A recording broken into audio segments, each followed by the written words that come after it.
Daniel thought he had finally made it. After 20 years of waking up at 5 in the morning, working until his hands were raw, and building his plumbing business from the ground up, he could finally afford the kind of house he used to drive past and dream about. The house in Willow Heights wasn't just big. It was the kind of place that made people slow down their cars to stare. His wife, Lisa, cried when they got the keys. His 2 kids ran through the empty rooms screaming with joy, their voices echoing off the high ceilings. Daniel stood in the backyard looking at the perfectly trimmed grass and the fancy houses on either side, and felt like he could finally breathe. All those years of crawling under houses and fixing broken pipes had been worth it. The first few weeks were perfect. The neighbors seemed friendly enough, waving as they drove past in their expensive cars. Daniel would park his work truck on the street and head inside to his beautiful new home, where everything smelled fresh and clean. His daughter started talking about the pool they could build. His son made friends with a kid 3 houses down. Then the letters started coming. The first one showed up in his mailbox on a Tuesday. Daniel opened it while drinking his morning coffee, expecting maybe a welcome package or some community information. Instead, he found a formal notice printed on heavy paper with an official-looking logo at the top. The Willow Heights Homeowners Association wanted him to know that his work truck violated community standards. Commercial vehicles were not permitted to be parked in driveways or on the street overnight. Daniel read it 3 times, sure he was missing something. His truck had his company name and phone number on the side, sure, but it was just a truck. He drove it to work. Where was he supposed to park it? The letter didn't say. It just said he had 7 days to comply or face a fine of $250. He called the number on the letter and reached a woman named Patricia, who spoke to him like he was bothering her. She explained that the rules were the rules and everyone had to follow them. When Daniel pointed out that his neighbor 2 doors down had a truck with a landscaping company logo parked in their driveway, Patricia went quiet for a moment, then said that situation was different. She didn't explain how. Daniel started parking his truck at his business lot 15 minutes away. It meant leaving earlier for work and getting home later, but he didn't want trouble. He wanted his family to be happy here. Lisa told him not to worry about it, that they'd figure it out. Then came the second letter. His mailbox apparently was the wrong color. It needed to be gloss black, not semi-gloss black. Daniel stood at the end of his driveway staring at his mailbox, trying to see the difference. He couldn't, but the letter was very clear. Fix it in 14 days or face a $100 fine. He bought the right paint, spent an hour repainting a mailbox that looked exactly the same when he was done. The third letter arrived 2 weeks later. His grass was too long. Maximum permitted height was 3 inches. His appeared to be 3¼ inches. Fine, $100. This time there was no grace period. The fine was already assessed. Daniel measured his grass with a ruler, feeling ridiculous. His neighbor across the street had grass that was clearly longer, but he'd learned by now that pointing out other people's violations didn't help. He paid the fine and bought a better lawnmower. Then it was his Christmas lights. He'd put them up the day after Thanksgiving, just like he did every year. His kids loved them. The whole house outlined in white lights, candy canes along the walkway, a lit-up Santa on the roof. It looked beautiful. Lisa took 100 pictures. The letter came on January 7th. All holiday decorations must be removed by January 5th. He was 2 days late. Fine. $200. Daniel felt something shift inside him that day. This wasn't about rules anymore. This was something else. He started paying closer attention at the monthly HOA meetings. There was always a group sitting in the front row.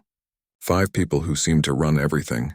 Patricia Blackwell was the president, a woman in her 60s who dressed like she was going to a business meeting even on Saturday mornings.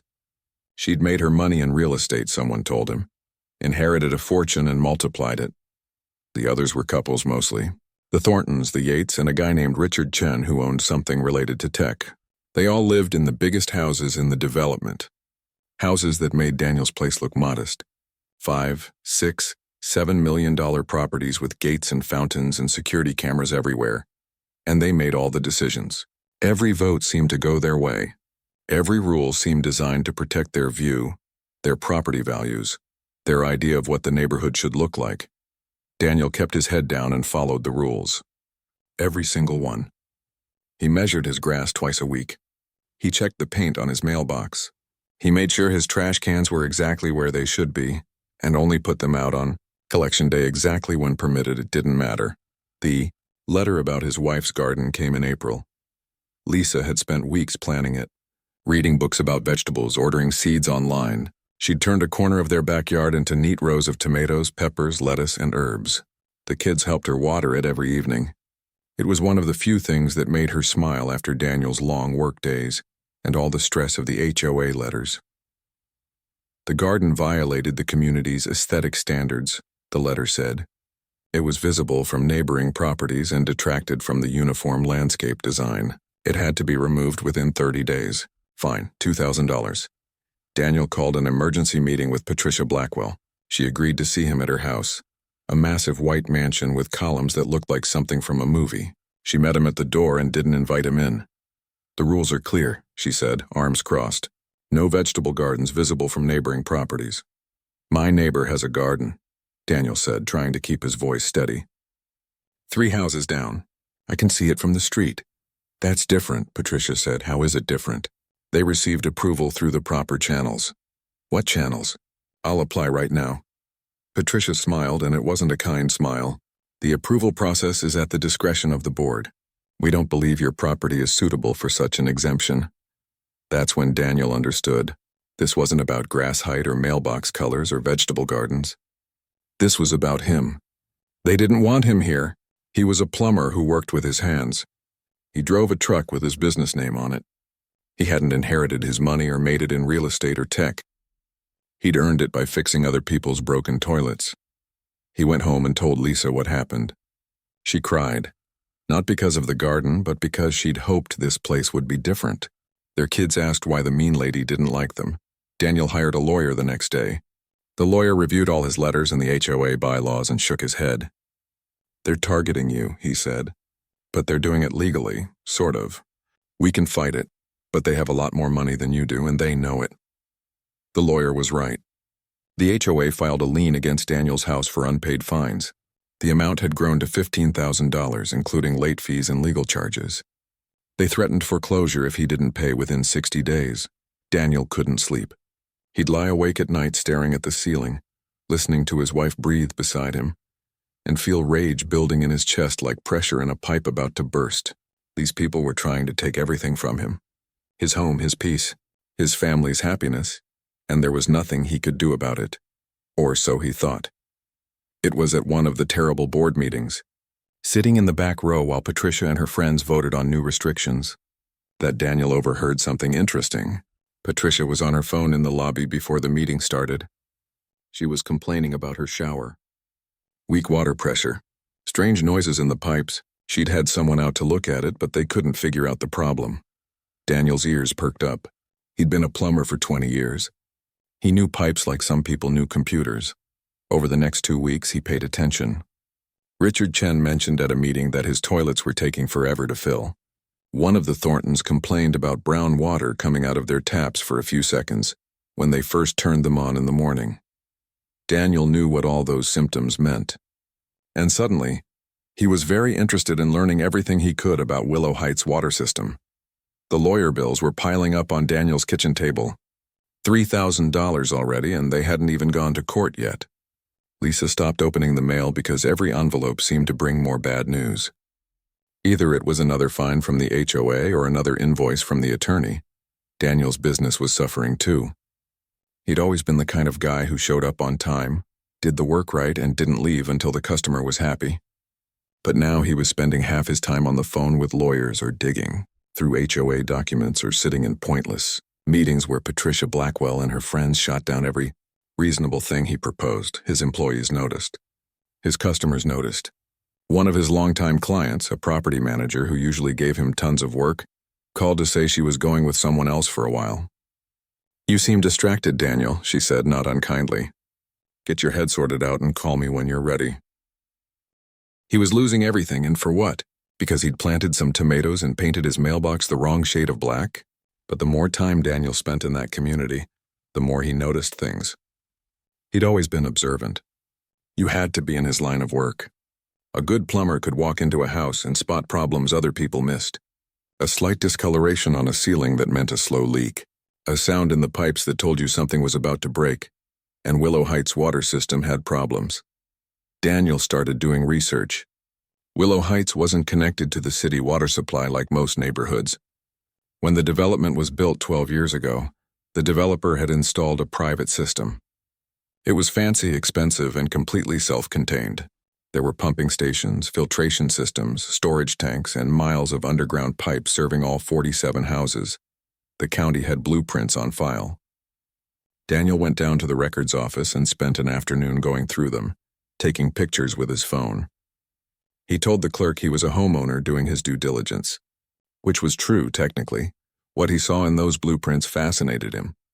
The system was well designed, but it was also complex, and complex systems needed maintenance. Regular expert maintenance, the kind of maintenance that cost serious money. Daniel started checking public records. Every private water system had to be inspected annually by a licensed professional. The reports were public documents. He requested copies of the last 5 years of inspection reports for Willow Heights. When they arrived, Daniel spread them across his dining room table and started reading. His wife came in with coffee and saw the intense look on his face. "What are you doing?" she asked. "Learning," he said. The inspection reports were all signed by the same company, Cascade Water Solutions. Daniel looked them up. The owner was Patricia Blackwell's cousin. That was interesting. That was very interesting. He read through the reports more carefully. They were thin, barely 3 pages each, just checkboxes and a signature saying everything was fine, no detailed measurements, no analysis of water quality, no notes about wear and tear on the system. Daniel had inspected enough plumbing systems to know what a real inspection looked like. These weren't real inspections. These were rubber stamps. He started spending his evenings driving around Willow Heights with a notebook. He'd park near the main pumping station and watch. He'd walk the perimeter of the property, looking at the exposed pipes and valves. Everything he did was legal. He was a homeowner, and this was common property. What he found troubled him. Not as a homeowner trying to get revenge. As a professional who knew what he was looking at. The main pumping station had corrosion on several major pipes. Nothing catastrophic yet, but it would be eventually. The pressure valves were old, probably original from when the development was built. They should have been replaced years ago. There were rust stains around several connection points. Daniel took pictures of everything. Then he did something that felt a bit sneaky but was completely legal. He collected water samples from his own house. From the outdoor spigot, from the kitchen tap, from the bathroom. He took them to a private lab and paid to have them tested. The results came back a week later. Copper levels were elevated. Not dangerous yet, but higher than they should be. Lead was detectable, also within legal limits, but concerning. Both metals were signs of corroding pipes leaching into the water supply. Daniel sat in his truck in the lab parking lot, staring at the test results. He thought about his kids drinking that water. He thought about all the families in Willow Heights, including the ones who'd been nothing but nice to him, and their kids drinking that water too. He thought about Patricia Blackwell and her friends, who'd been so busy measuring grass height and mailbox colors that they'd ignored the actual important stuff, the stuff that kept people safe. And he thought about what would happen if the county found out the water system was failing and the HOA had been covering it up with fake inspections. Daniel went home and didn't tell his wife what he was thinking. Not yet, he needed to be sure. He spent the next week reading every regulation he could find about private water systems. State codes, county codes, EPA guidelines. He read about enforcement actions against other HOAs that had let their systems fail. What he learned was this. When a private water system was found to be non-compliant, the county could shut it down immediately until repairs were made. And those repairs, depending on what was wrong, could take weeks or even months, which meant no water. No showers, no toilets, no cooking, no laundry, nothing. In a neighborhood where houses cost $5 million. Daniel sat with that knowledge for 3 days. He wasn't a vengeful person by nature. He fixed things for a living. He helped people. But these people had tried to destroy him. They were still trying to destroy him. The foreclosure threat was real. He could lose his house and they wouldn't care at all. He made a decision. Daniel compiled everything he'd found. The photos of corroded pipes, the fake inspection reports, The water test results showing elevated metals. His professional analysis of what was wrong with the system and why it was dangerous. He wrote it all up in a formal report, using the kind of technical language that engineers and regulators would understand. Then he filed complaints. Not with the HOA, with the county health department, with the state water quality board, with the Environmental Protection Agency. He didn't sign his name. The complaints were anonymous, submitted through online portals. But he included all his documentation, photos with timestamps, lab results with tracking numbers, everything verifiable and real. Then he waited. It took 5 days. 5 days of going to work, coming home, eating dinner with his family, and pretending everything was normal. Lisa knew something was up, but she didn't push. She'd learned that her husband worked through things in his own way. On the 5th day, Daniel was replacing a water heater for a customer when his phone buzzed with a notification. A local news alert. He opened it and read the headline. Exclusive gated community faces water system investigation. His heart pounded as he read the article. The county had received complaints about water quality in Willow Heights. Inspectors had visited the property. Preliminary findings showed significant concerns about the aging infrastructure and inadequate maintenance. The HOA had been ordered to halt all non-essential water use until a full investigation was completed. Daniel finished the water heater installation, drove home, and found Willow Heights in chaos. There were 3 county vehicles parked at the main pumping station. Official-looking people in hard hats were walking around with clipboards and cameras. A news van was parked at the entrance to the development, and a reporter was interviewing residents. Daniel drove past slowly, watching. Several neighbors were standing in clusters, talking with worried expressions. He saw Patricia Blackwell standing near the pumping station, her arms crossed, arguing with someone in a county uniform. He parked in his driveway and went inside. Lisa was at the kitchen table with her laptop open. "Did you see what's happening?" she asked. "Everyone's freaking out. The county says there might be something wrong with the water." "I heard," Daniel said. Patricia sent out an email saying it's all a misunderstanding, that some disgruntled resident filed a false complaint to cause trouble. Daniel poured himself a glass of water from the tap and drank it slowly. "What do you think?" he asked. Lisa looked at him, really looked at him. "I think," she said carefully, "that if there really is something wrong with the water, I'm glad someone reported it. Even if it causes trouble." Daniel nodded. "Yeah," he said. "Me too." Over the next week, the investigation intensified. More county officials showed up. The EPA sent someone. Daniel watched from a distance as they took samples, inspected pipes, reviewed records. He saw Patricia and the other board members meeting with lawyers. Then the letter came. Not just to Daniel, but to every homeowner in Willow Heights. Official county letterhead. The water system was non-compliant with current safety codes. Immediate repairs were required. Until those repairs were made and the system passed inspection, Willow Heights was under a corrective action order. The estimated cost of repairs, $3.2 million. Daniel read the letter twice. Lisa read it over his shoulder. $3 million? She whispered. How are they going to pay for that? Special assessment, Daniel said. He'd already read the HOA bylaws. He knew exactly how they'd pay for it. Every homeowner would be charged based on their property value. He pulled up the formula on his laptop and did the math. His house, valued at $1.8 million, would owe about $90,000. A lot of money. Money that would hurt. But he had his business. He could handle it. Patricia Blackwell's house was valued at $5.3 million. She'd owe about $150,000. The Thorntons, the Yates, Richard Chen, and the others on the board with their massive estates would owe similar amounts. Maybe more, and that was just the beginning, because Daniel had read the whole county report. The repairs would require shutting down the entire water system for at least 3 weeks, maybe longer, 3 weeks without water, in houses worth millions of dollars. Daniel closed his laptop and looked at his wife. She was staring at him with an expression he couldn't quite read. You knew, she said. It wasn't a question. Suspected, he said. Did you? I reported what I found, Daniel interrupted. Real problems. Dangerous problems. Problems that could have made our kids sick.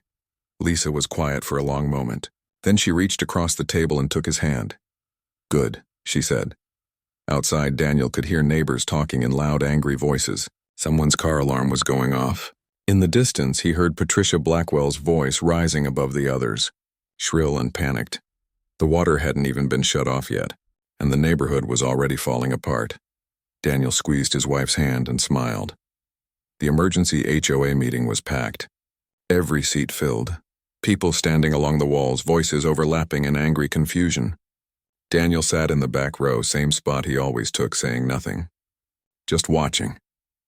Patricia Blackwell stood at the front, her usual confidence cracked like old paint. She kept shuffling papers, clearing her throat, trying to get control of the room.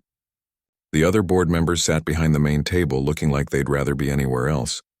"If everyone could please settle down," Patricia said, her voice tight. "We need to discuss the situation calmly and rationally." "Rationally?" someone shouted from the middle of the room. "You want us to be rational about having no water for a month?" 3 weeks, Patricia corrected. "The timeline is 3 weeks. Oh, well, that's so much better," another voice called out, dripping with sarcasm. Daniel watched as his neighbors, people who'd barely spoken to each other beyond polite waves, turned on the board they'd ignored for years. It was like watching a dam break. A man in an expensive suit stood up. "I want to know how this happened. We pay HOA fees every month. Where did that money go if not to maintaining the water system?" Patricia looked at her notes. "The HOA has always maintained the water system according to professional recommendations. We have annual inspection reports. I'm from your cousin's company," someone interrupted. Daniel recognized the voice. It was Tom, a guy who lived 4 houses down. Quiet guy, kept to himself, but apparently he'd been doing his homework too. I looked it up. Cascade Water Solutions is owned by your cousin. That's a conflict of interest, the room erupted. Patricia's face went red. That's completely irrelevant. The inspections were legitimate. Then why did they miss $3 million worth of problems? Tom shot back. Patricia had no answer for that. The meeting dragged on for 2 hours. The board presented the special assessment formula. When people saw the numbers, the real shouting started. Daniel watched Patricia's face as she read out the amounts. He saw the exact moment she did the math on her own house and realized what it would cost her. The vote was a formality. They had no choice. The county had ordered the repairs. Either they paid for it, or the county would do it and put liens on every property for even more money. The assessment passed, but the board members were the only ones who voted yes. Everyone else abstained or voted no in protest. After the meeting, Daniel walked to his truck slowly, listening to the conversations around him. "I'm calling my lawyer," one woman was saying. "I'm selling," another man said. "I'm not paying $150,000 to fix something that should have been maintained all along." "Who even reported this to the county?" someone asked. Patricia said it was a disgruntled resident. "Who hates us enough to do this?" Daniel got in his truck and drove home. Lisa was waiting up. "How bad?" she asked. "Bad," he said. "But it gets worse. The water shuts off next Monday." They spent the weekend preparing like they were getting ready for a hurricane, filled every pot and bucket with water. Daniel installed a temporary holding tank in the garage, filled it with the hose before the cutoff. They bought cases of bottled water, paper plates, disposable utensils. The grocery stores in the area ran out of supplies as every family in Willow Heights had the same idea. Sunday night, Daniel couldn't sleep. He kept thinking about what was coming. Part of him felt guilty. A lot of innocent people were going to suffer because of what he'd done. Families with kids, elderly couples, people who'd never done anything to him. But then he remembered the threatening letters, the lien on his house, the way Patricia had smiled when she told him his wife's garden had to be destroyed, the way they'd tried to take everything from him just because he didn't fit their idea of who belonged in their neighborhood. Monday morning came. Daniel was at a job site across town when his phone started buzzing with notifications. A group text thread for Willow Heights residents that he'd been added to months ago and mostly ignored. The messages came in rapid fire. "Water's off." Confirming. "No water at my house either. This is unreal. How are we supposed to live like this? There are porta potties being delivered." That last message made Daniel curious. He finished his job and headed home early. When he turned onto his street, he had to stop the truck and just stare. The most exclusive neighborhood in the county, where houses cost more than most people earned in a lifetime, was lined with blue portable toilets. 2 per house for the smaller properties, 3 or 4 for the mansions. Daniel drove slowly past Patricia Blackwell's house. Her circular driveway, which usually showcased her pristine white mansion, now featured 3 porta-potties arranged like some kind of absurdist art installation. A water delivery truck was parked in front, and workers were unloading a massive temporary tank. He pulled into his own driveway. Lisa came out, her expression somewhere between shock and laughter. "Have you seen?" she started. "I've seen," Daniel said. Their porta-potty was tucked beside the garage, relatively discreet. Daniel had made sure to arrange for early delivery and good placement. Being a plumber had its advantages. He knew the companies knew how to get what he needed. That first week was chaos. The construction crew showed up with heavy equipment, tearing up the beautiful landscaping to access the underground pipes. The sound of jackhammers and generators filled the air from dawn to dusk. Massive sections of pipe were hauled out, corroded and failing, proof that Daniel's report had been right. Families fled to hotels. For sale signs started popping up on lawns. The ones who stayed, like Daniel and Lisa, adapted. They used paper plates for everything. Showered at the gym. Did laundry at the laundromat. It was inconvenient and frustrating, but manageable. For the people in the biggest houses, the ones who'd never had to think about basic necessities, it was devastating. Daniel saw Patricia Blackwell at the gas station on day 4. She was pumping gas in workout clothes, her hair in a messy ponytail, no makeup. She looked exhausted. She saw him and quickly looked away, finishing up and leaving without a word.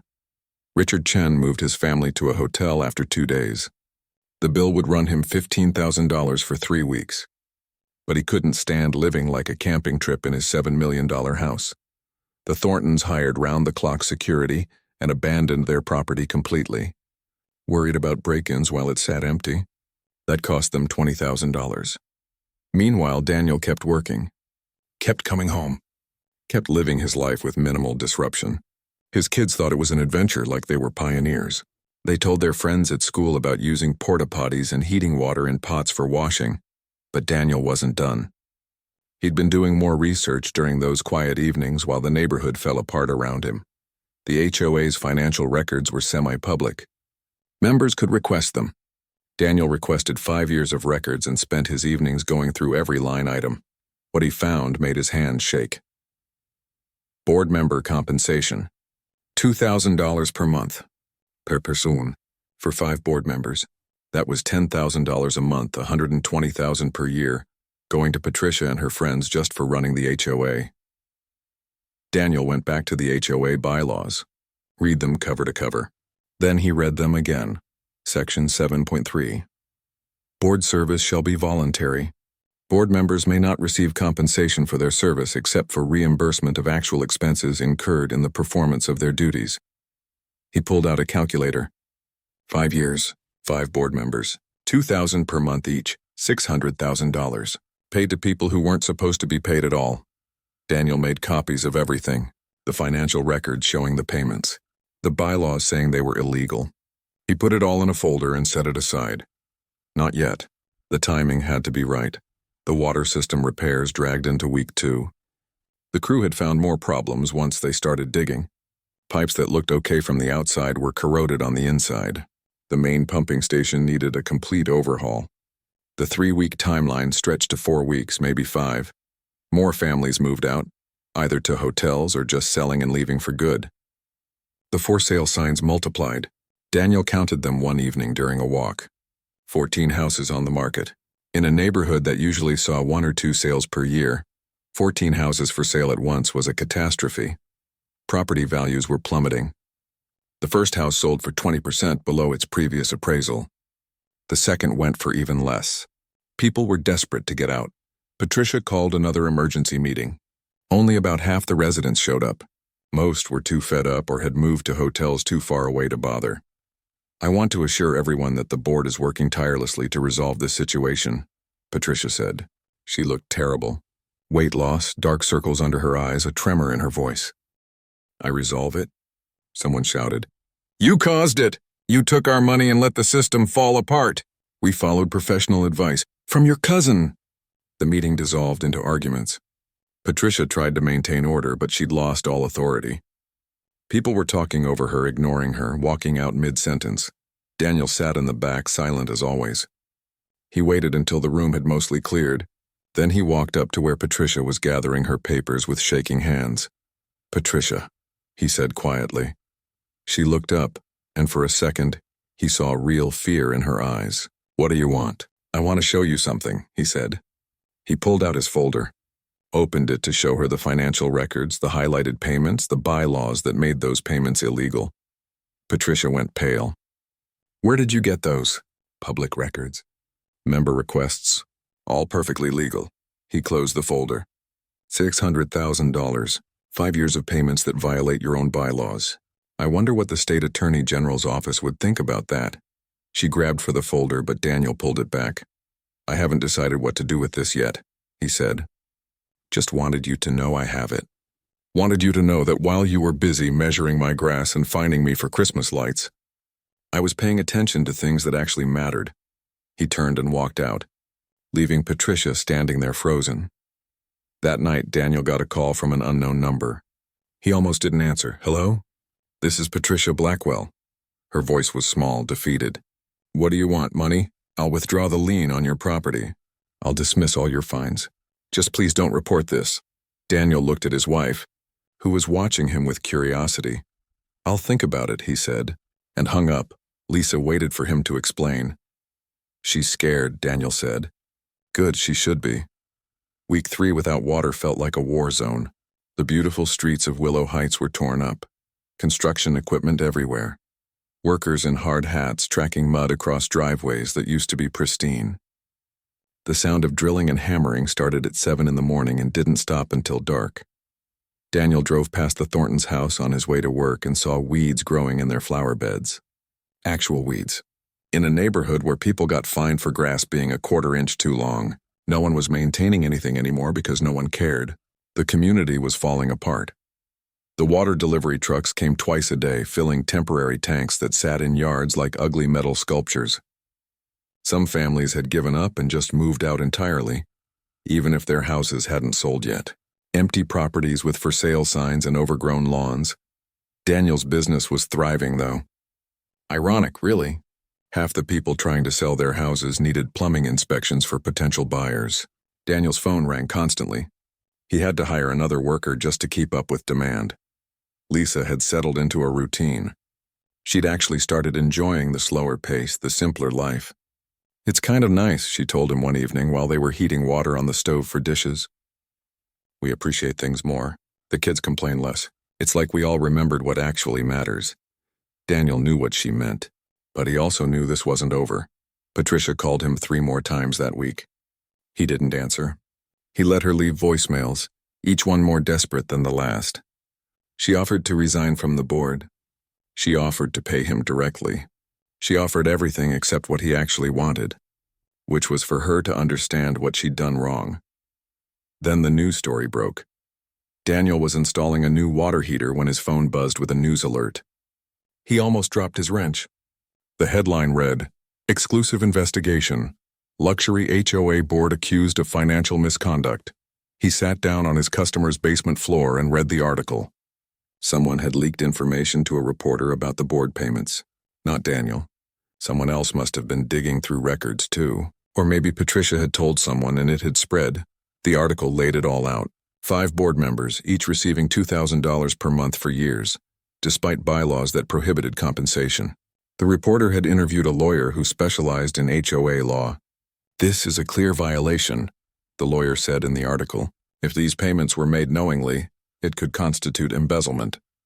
Daniel's phone rang. Unknown number again. This time he answered, "You did this." Patricia's voice was shrill, accusing. "You gave them that information." "I didn't," Daniel said honestly. "But I'm not surprised someone did. Public records are public, Patricia. Anyone could have found what I found. This is going to destroy us. The state attorney general's office is investigating. We could face criminal charges." "Yeah," Daniel said. "You could. You're enjoying this," she said, her voice breaking. "You're enjoying watching us suffer." Daniel thought about that. Was he? Maybe a little. But mostly he just felt tired. "You tried to take my house," he said quietly. "You tried to destroy my family. You targeted me because I didn't fit your idea of who belongs in your neighborhood. And when I tried to reason with you, you laughed at me. So no, Patricia, I'm not losing sleep over your problems." He hung up. The investigation moved fast. The state attorney general's office didn't mess around with HOA fraud cases. They'd been cracking down on corrupt boards across the state, and this case was high profile because of the neighborhood's reputation. Within a week, subpoenas were issued. The board members were ordered to appear for interviews. Their personal financial records were examined. The HOA's accounts were frozen pending investigation. Daniel watched it unfold from a distance. He went to work, came home, ate dinner with his family. The porta-potty situation had become almost normal. His kids barely noticed anymore, but the neighborhood was imploding. More for sale signs, more empty houses. The property values kept dropping. Every house that sold went for less than the last one. The real estate agents were getting desperate, offering deals, trying anything to move properties in a neighborhood that had become notorious. Then came the day Daniel had been waiting for. The day the water finally came back on. It was a Wednesday morning. Daniel was home, taking a day off for the first time in months. The construction crew had been doing final tests for 3 days. The county inspectors had been out twice. Everything had to be perfect before they could turn the system back on. At 10 in the morning, Daniel heard a sound he'd almost forgotten. The hum of water moving through pipes. He turned on the kitchen faucet, and after a few seconds of sputtering, clear water poured out. Lisa came running in, and they just stood there watching water flow like it was some kind of miracle. Their kids came home from school and immediately ran upstairs to take real showers in their own house. That evening, the porta-potties were picked up. Workers hauled away the temporary water tanks. The construction equipment started to disappear. The neighborhood began to look almost normal again. Almost. The scars were still there. The torn-up landscaping, the empty houses, the for sale signs, the families who'd left and weren't coming back. Daniel sat on his front porch that night, drinking a beer, watching the sun set over Willow Heights. His neighbors were out too, standing in their yards, some of them smiling, some of them looking exhausted and defeated. Across the street, he saw Tom, the guy who'd called out Patricia in the meeting. Tom raised his beer in a silent toast. Daniel raised his back. The next day, the board held an emergency meeting. Daniel went, not sure what to expect. Patricia wasn't there. Neither were the other board members. Instead, a lawyer stood at the front of the room. "The current board has resigned, effective immediately," the lawyer announced. In light of the ongoing criminal investigation, they felt it was in the community's best interest to step down. The room was silent. Then someone started clapping. It spread until everyone was applauding, some people even standing up. "Emergency elections will be held in 2 weeks," the lawyer continued. "Any homeowner in good standing can run for a board position. "We need 5 people willing to serve." After the meeting, several people approached Daniel. "You should run," Tom said. "You know more about this stuff than anyone." Others agreed. Daniel listened to them make their case, but he kept shaking his head. "I appreciate it," he said. "But I don't want to be on the board. I never wanted power here. I just wanted to be left alone." "Then help us find good people," Tom said. "Help us make sure we don't end up with another Patricia." That Daniel could do. Over the next 2 weeks, he vetted candidates. He attended every meeting. He asked questions. He checked backgrounds. He made sure the people running for the board were actually interested in serving the community, not just wielding power. The election was held on a Saturday. 5 new board members were chosen, all of them reasonable people who'd been horrified by what the previous board had done. Tom was one of them. A retired accountant named Helen was elected president. Their first act as a new board was to review all outstanding fines and violations. They found dozens of cases like Daniel's. People who'd been targeted, fined excessively, treated unfairly. Daniel was called in for a hearing. Helen and the other new board members sat across from him, his file open on the table between them. $15,000 in fines, Helen said, reading through the list. "For grass height, mailbox color, Christmas lights, and a vegetable garden." She looked up at him. "This is harassment. There's no other word for it.